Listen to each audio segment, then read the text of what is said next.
सोचिए कि आप अपनी आंखों का जरूर ख्याल रखिए। अगर आप लगातार कंप्यूटर पर या मोबाइल पर काम करते हैं तो अपने आंखों का ख्याल रखिए, क्योंकि बहुत ज़्यादा उससे रेडिएशन भी निकलता है, लाइट्स निकलते हैं और वो आंखों को हार्म करता है। तो मोबाइल तो ज़रूरत है, लेकिन आंखों का जरूर ध्यान रखिए। खबर सबसे बड़ी है, कल अम्बेडकर जयंती पर पूरा देश में जनसैलाब उमड़ा। नोएडा में हमने देखा किस तरह से आकाश आनंद जी की रैली में बड़ा भयंकर जनसैलाब उमड़ा। उसके बाद चंद्रशेखर आजाद की रैली दतिया में हुई। आपको बता दें कि बीएसपी के ही नेता पश्चिम बंगाल में रैली कर रहे थे, मेधानकर साहब। मेंबर ऑफ पार्लियामेंट जो है उनके रामजी गौतम, वो रैली कर रहे थे मध्य प्रदेश में। तो देश भर में रैली थी। मैंने आपको कल पंजाब से बाबा साहेब की मूर्ति का अनावरण दिखाया था। मैं फिर कह रहा हूं, नेशनल दस्तक एक बड़ा सोशल मीडिया प्लेटफॉर्म है और आज नितिन मिश्राम साहब जो पेशे से वकील है, उन्होंने लिखा है कि नेशनल दस्तक का बहुजन समाज को इस्तेमाल करना चाहिए, खासकर बहुजन समाज पार्टी को। मैं फिर कह रहा हूं नेशनल दस्तक के संपादक के तौर पर कि मैं किसी पार्टी का नहीं हूं, न मैं किसी जाति का हूं। मैं इस देश के संविधान के पक्ष में और शोषित वंचित समाज जो पीड़ित है उसकी आवाज उठाता हूं। रही बात पार्टी की, तो ये चैनल ही इसलिए बना है कि वो तमाम पॉलिटिकल पार्टियां जिसको टीवी अखबार नहीं दिखाता, हम उसको दिखाएं, तकलीफ आपकी बताएं, पीड़ित की कहानी बताएं। सोचिए। नमस्कार, मैं शंभू कुमार सिंह और आप देख रहे हैं नेशनल दस्तक। एयरपोर्ट पर जो हंगामा मचा है वो सब बता रहे हैं, हम भी बताएंगे, लेकिन वो खबरें जो आपको कोई सवर्ण पत्रकार नहीं बताता है, चाहे वो भले बीजेपी के खिलाफ बोलता हो, लेकिन आप उसको देखते हैं। अगर आप दलित हैं, पिछड़े हैं, किसान हैं, आदिवासी हैं, अल्पसंख्यक हैं, तो आपको वो खबरें नहीं बताई जाएंगी। आपको दिन रात वही खबरें बताई जाएंगी जिससे लोगों को टीआरपी मिलता है। सोचिए, मैं आपको वो तस्वीर दिखा रहा हूं। लखनऊ में पिछले 20 दिनों से एक कनौजिया नाम के छात्र हैं जो धरने पर बैठे हुए हैं।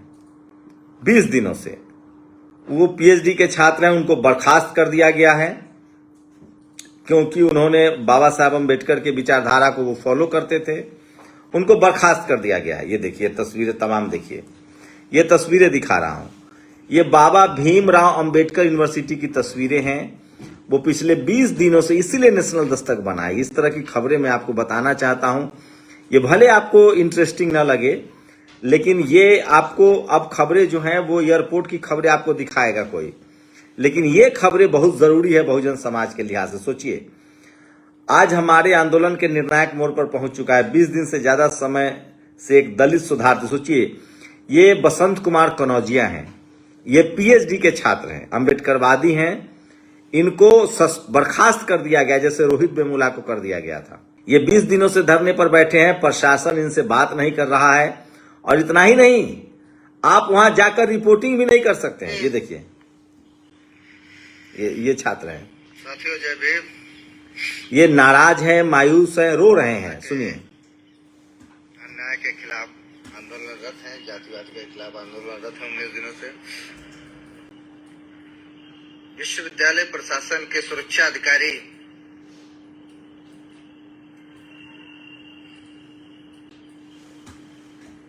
भगवान साहब सैनी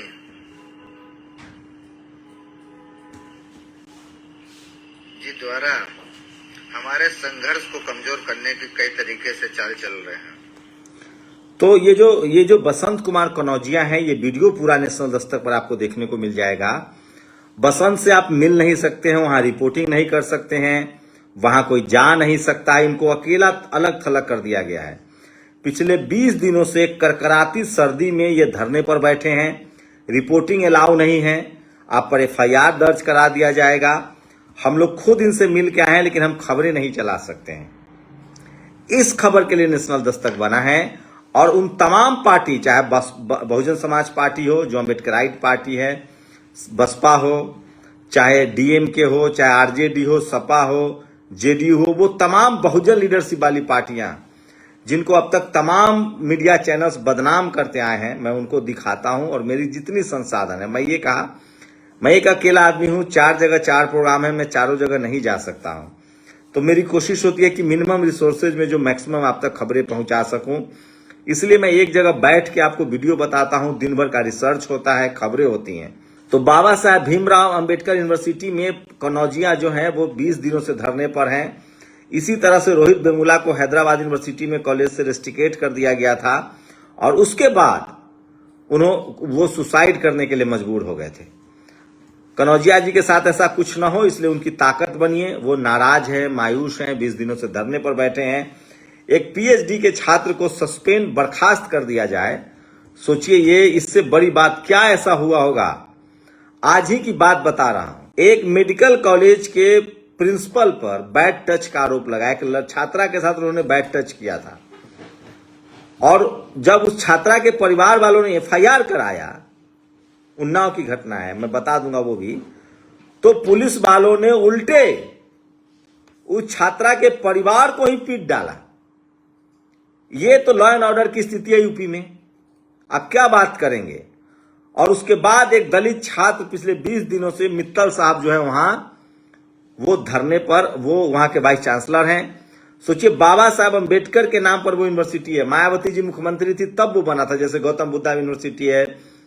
वहां पर एक दलित छात्र को धरने पर बैठा गया। अरे आप उससे बात कीजिए, किसी छात्र को आप किस जुर्म में बर्खास्त कर रहे हैं, आप बाकायदा बताइए। तो मीडिया भी अलाउ नहीं है।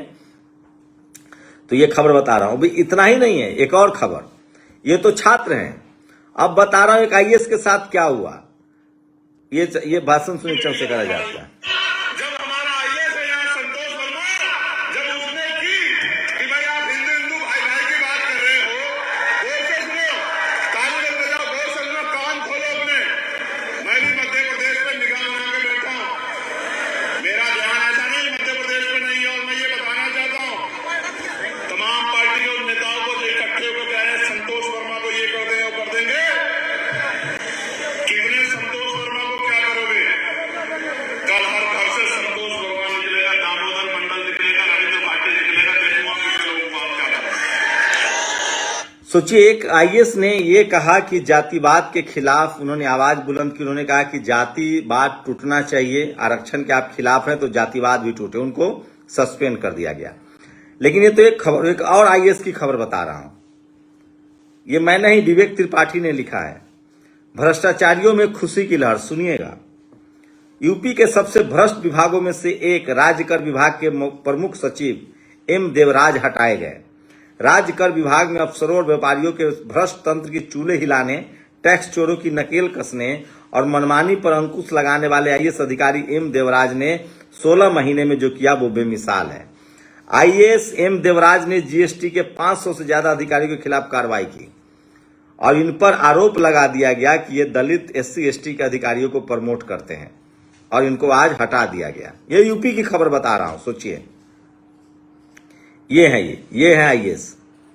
तो दलित पिछड़ों के लिए कितना काम करना मुश्किल है। आप छात्र हैं तो सस्पेंड, आप आईएएस हैं तो सस्पेंड, कुछ बोल दिए तो, आप बढ़िया अधिकारी हैं तो सस्पेंड। कहा गया कि इनके खिलाफ माहौल बनाने के लिए भ्रष्ट अधिकारियों ने झूठ मूठ के कुर्की जब्ती करवा दिए और इनको बदनाम किया गया। अरे हमने तो देखा है जस्टिस कर्णन को जेल में डाल दिया गया, जस्टिस कर्णन को।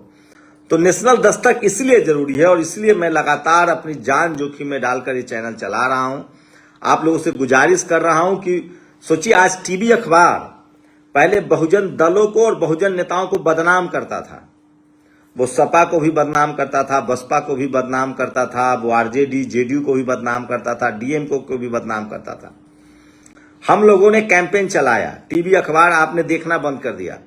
उसके बाद अब वो हमारे नेताओं को बुलाते हैं, लेकिन हमारी लड़ाई है कि हमारा एंकर, रिपोर्टर, पत्रकार वहां होना चाहिए। इस खेल को समझिए आप लोग।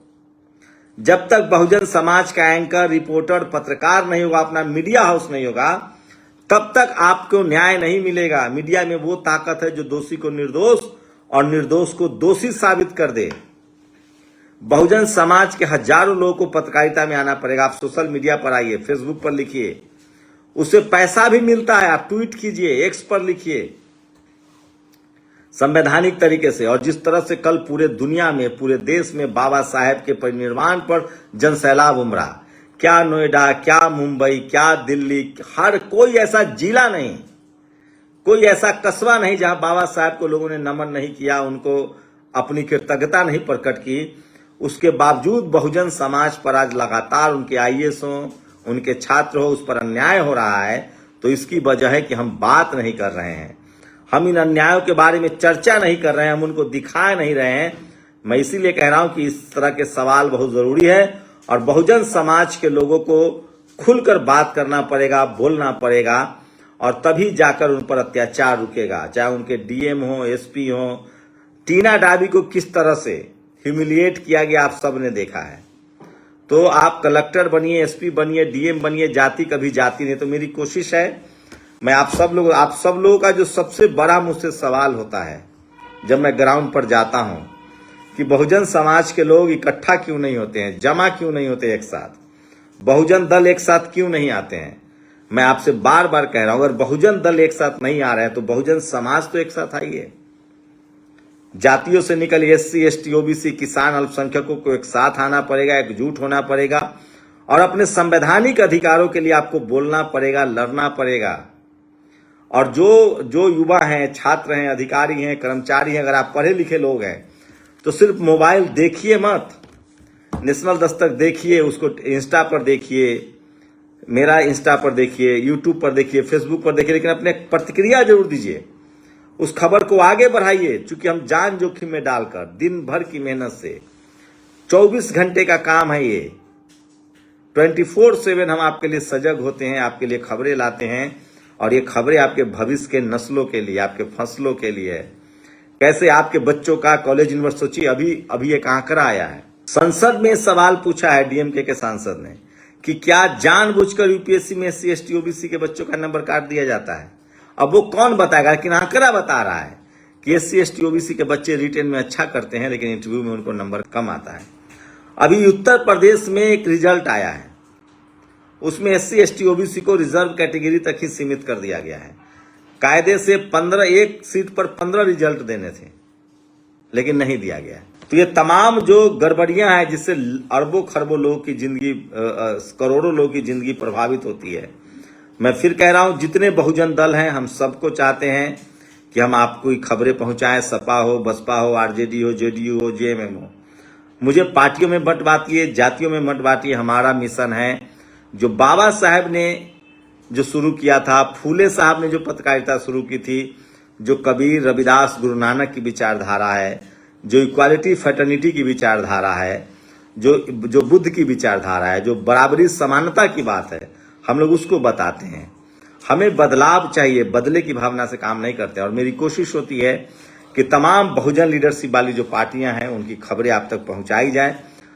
एक चैनल में कम से कम 1000 लोग काम करते हैं, 100 से ज्यादा रिपोर्टर्स होते हैं।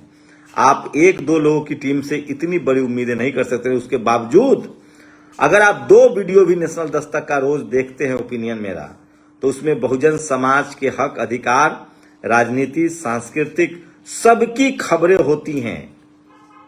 तो आपको बहुजन समाज के संवैधानिक अधिकारों के लिए, देश की तमाम बड़ी खबरों के लिए और कहीं भटकने की जरूरत नहीं है। नेशनल दस्तक देखिए।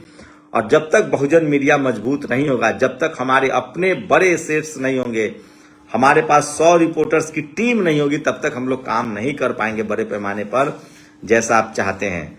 लेकिन लोग इंडिविजुअल भी काम कर रहे हैं, वो भी बड़ी बात है। लेकिन आपका सहयोग चाहिए। आप लोग कुछ मत कीजिए, उसको सब्सक्राइब कीजिए, आप उसको शेयर कीजिए, कमेंट कीजिए। मैं बार बार कह रहा हूं, आने वाला समय बहुजनों का है, 21वीं सदी बाबा साहब की है, क्योंकि हमारी संख्या है। और धीरे धीरे जैसे जैसे मोबाइल फोन लोगों तक पहुंचेगा, हमारे बच्चों को न्याय मिलेगा। सोचिए, बाबा साहब अम्बेडकर यूनिवर्सिटी में अगर हमारे पास टीवी अखबार होता, हम कैंपेन चलाते, उनको न्याय मिलता। एससी समाज के, एसटी समाज के आईएएस को हटा दिया जाता, आपको खबर ही पता नहीं चलेगी। तो वो तमाम खबरें जो इस देश की जातिवादी, मनुवादी मीडिया आपसे छुपाती है, नेशनल दस्तक आपको बताता है। कुछ खबरें छूट जाती होंगी, मैं माफी चाहता हूं, लेकिन मैं फिर कह रहा हूं, न मैं किसी जाति का हूं, न किसी पार्टी का हूं। मैं इस देश के संविधान के साथ, इस देश के भारतीय राष्ट्रवाद के साथ हूं, संविधान के साथ हूं, सेना के साथ हूं, इस देश के हर पीड़ित के साथ हूं। मैं जातिवाद के खिलाफ हूं, मनुवाद के खिलाफ हूं, बराबरी, समानता और एक बेहतर मुल्क चाहता हूं।